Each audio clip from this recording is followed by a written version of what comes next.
जहाँ तक अदलिया रहेगी तो अदलिया बतौर इदारा मुझे लगता है कि अब ख़त्म हो चुका है। जहाँ पर फैसले पहले से मालूम हो कि वो फैसले सेक्टर कमांडर्स ने करने हैं, सेक्टर कमांडर्स छोड़ें, अब तो सेक्टर कमांडर फिर भी ब्रिगेडियर होते हैं, अब तो यहाँ पे कर्नलों, मेजरों, हवालदारों पर मामलात आ चुके हैं।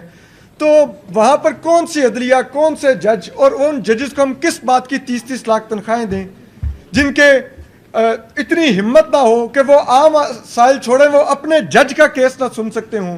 अपना जज जो इंसाफ मांगने के लिए साइल के जगह पर खड़ा हो जाए और कहे मुझे सुन तो लें, मैं फ्रीक हूँ, जस्टिस तारिक मुझ जहांगीरी, वो कहें नहीं आपको हम बाद में देखेंगे, पहले हम मेंटेनेबिलिटी तय करेंगे।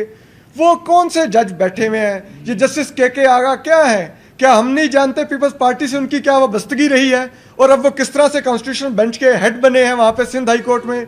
जहाँ जहाँ पर कुछ इक्का दुक्का इंडिपेंडेंट जजेस हैं वहाँ पर कॉन्स्टिट्यूशनल बेंचेस बन गए हैं। जहाँ पर पूरी की पूरी हाई कोर्ट्स कंप्रोमाइज्ड हैं वहाँ पर कॉन्स्टिट्यूशनल बेंचेस नहीं बनते। सबको मालूम है क्यों नहीं बनते, क्योंकि वो जाहिर बात है, मुझे तो कभी कभी अब लगता है कि शायद जैक ब्रांच के जो जजेस हैं वो भी इंडिपेंडेंट हैं। मैं बहुत सीनियर लोग बैठे हुए हैं और इनकी मौजूदगी में मुझे बोलना बहुत अजीब लग रहा है। मेरे मेंटोर भी बैठे हुए हैं, मतीउल्लाह जान साहब भी, आपने उनको बुजुर्ग कह दिया, अभी भी नौजवान है, हमसे ज़्यादा काम करते हैं। लेकिन बात यह है कि हम सब लोग तो सहाफ़ी हैं, हम तो आवाज़ उठा सकते हैं, लेकिन जो कुछ कर सकते हैं वो या वकला हैं या सियासतदान हैं।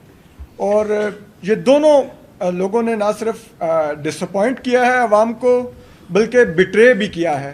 और हमारी पीठ में अगर छुरा घोंपा गया है तो वो हमारी उन सियासी जमातों ने घोंपा जो कहते थे वोट को इज्जत देंगे, सिविलियन सुप्रीमेसी की बात करते थे।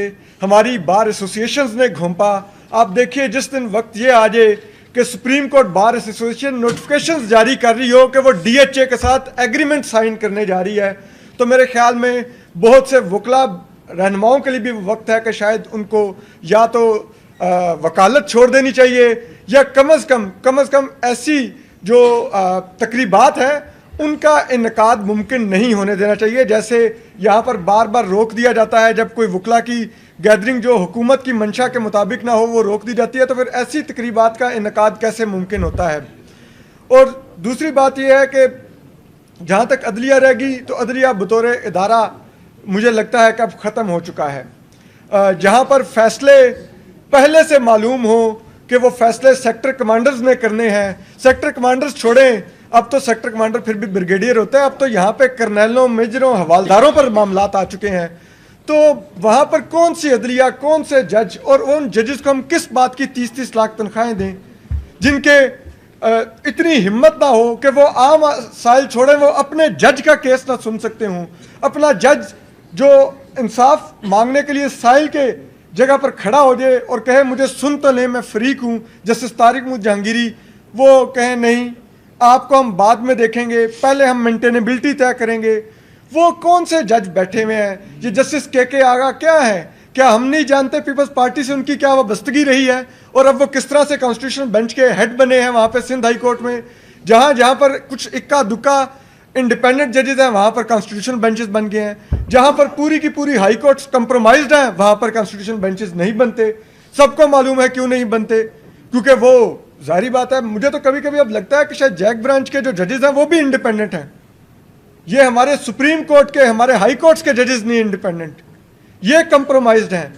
यहाँ पर हालत ये हो गई है कि यहाँ पर तो एक इस्लामाबाद हाई कोर्ट बार का जो आपका सदर है वाजिद गिलानी, वो करोड़ करोड़ के चेक पकड़ रहा होता है लॉ मिनिस्टर से और अपने मेंबरान के खिलाफ वो इंसदाद दहशतगर्दी की FIR कटवा रहा है। और वो FIR भी झूठी FIR, एक एक लफ्ज झूठ, और वो अभी तक अपने दफ्तर में बैठा हुआ है और वकला जाके उसकी मिन्नतें कर रहे हैं कि आप FIR वापस ले लें। ये कौन सा वक्त आ गया है? और फिर हम देखते हैं सुप्रीम कोर्ट बार का वो सदर है रऊफ अता, वो एक भूखे नंगे सूबे से 10 करोड़ का चेक ले रहा है बलूचिस्तान से। नहीं, क्या कौन सा वक्त आ गया है? हम हमारे वकला को जिस तरह पहले इन्होंने सहाफ़ियों को प्लाट लेने पर लगा दिया था, अब इन्होंने वकला को प्लाट लेने पर लगा दिया है। अब वो प्लाट के सारा वक्त बैठ के बार काउंसिल्स में ये डिस्कस हो रहा होता है कि वो 50 लाख का प्लाट लिया था तो DHS एग्रीमेंट के बाद 2 करोड़ का हो गया, डेवलप होगा 4 करोड़ का हो गया। ये रूल ऑफ लॉ डिस्कस हो रहा है।